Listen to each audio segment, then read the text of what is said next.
Hey Psych2Goers, and welcome back to another video. If you're new here, welcome to Psych2Go. Confidence. Some people are born with an innate streak of confidence, whilst it takes a little time for others to develop confidence as they develop from children into adults. But there will be times when your confidence takes a knock, right? It's common to feel like you wish your confidence was better.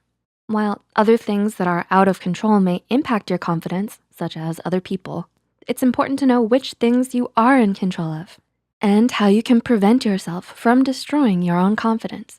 So here are 9 habits that are destroying your confidence. Number 1, you care too much about what other people think. How many times have you said to yourself, I don't care what other people think about me.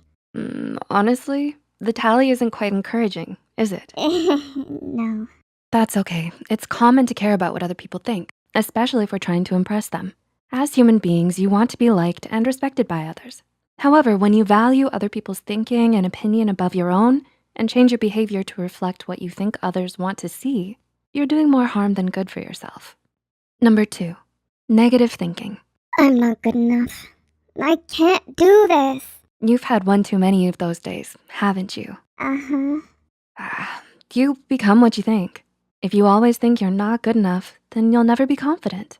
Do you have thoughts that you can never get that promotion, even though you are qualified? That's negative thinking. Indulging in pessimism creates a self-fulfilling prophecy. Oh boy. Yeah, you're gradually destroying your self-confidence with all of these thoughts.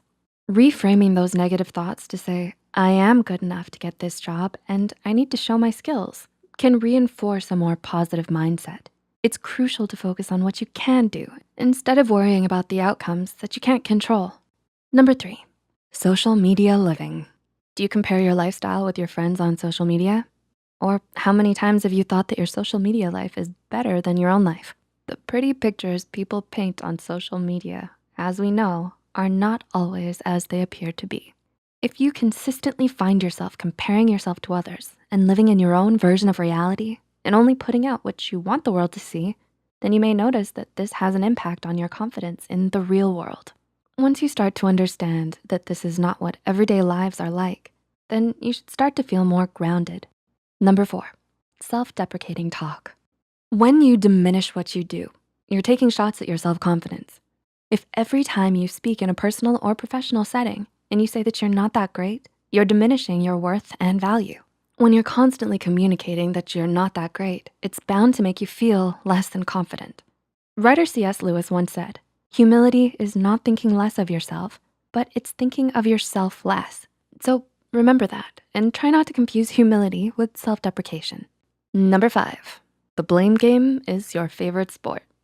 When you find yourself in a situation that you are not happy with, such as the job that you hate, do you tend to find excuses and blame everybody else or everything else for what is happening? This destroys your self-esteem and you feel less confident about being able to manage your situation. You'll need to develop an exit plan for your self-esteem. In his video, How to Beast explains this idea of blaming acts as a defense mechanism. So rather than pass the blame, taking ownership of your situation should jumpstart your confidence, fingers crossed. Number 6, you set the bar low for yourself. When you disclaim, I'm not very good at this, so don't have any expectations, it immediately makes others question your ability. Disqualifying yourself verbally reassures you that others won't have high expectations from you and won't be disappointed. But by setting yourself at this level, naturally your confidence is going to be low, as is your sense of value. So when you put confidence on it, it instills confidence in others about you as well. Number 7, thinking that you don't have anything to say or contribute to a discussion. Why don't you tend to get involved in conversations at work or at social events? Is it because you don't believe that you have anything meaningful to add? Maybe. Well, this too is destroying your confidence, as you may feel like people will be bored of what you have to say, or that they'll think that you're not smart. Yeah, or they'll make fun of me. This is a story that you've told yourself, and you've started to believe that it's true.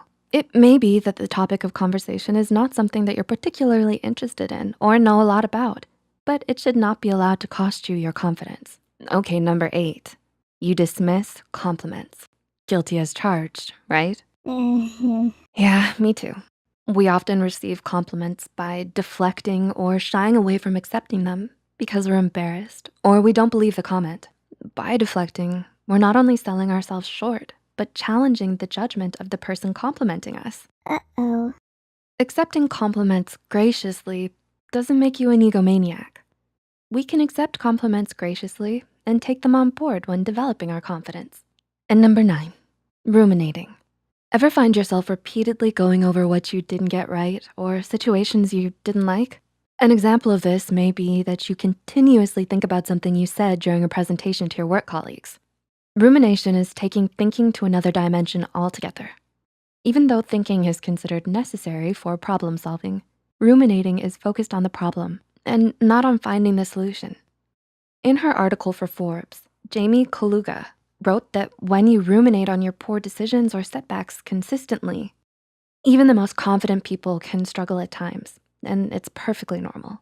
You are unique individuals with different skills, so use them to your advantage.